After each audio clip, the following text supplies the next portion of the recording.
رضا عبد العال بعد الماتش قال الكلام اللي ما بيتقالش في الاعلام المصري، ولو كان قاله على اي قناه كان زمانه متوقف مع الاعلام.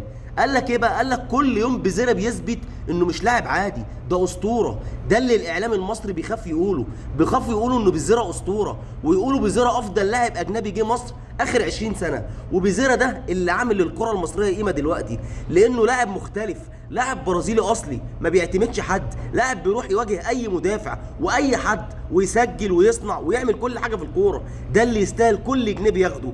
الاعلام بيخاف يدي بزيرة حقه من الصدمه اللي هم فيها. من اول الموسم هم كانوا فاكرين ان الزمالك ده هيقع بعد ما اللاعب رقم 25 مشي، وكانوا فاكرين الزمالك هيقعد سنين عشان يلاقي بديل ليه. لكن يشاء القدر ويشاء ربنا ان ربنا سبحانه وتعالى يجيب بزيرة لاعب اعلى من رقم 25 مليون مره، لاعب مستوى عالمي لا يقارن باي لاعب مصري.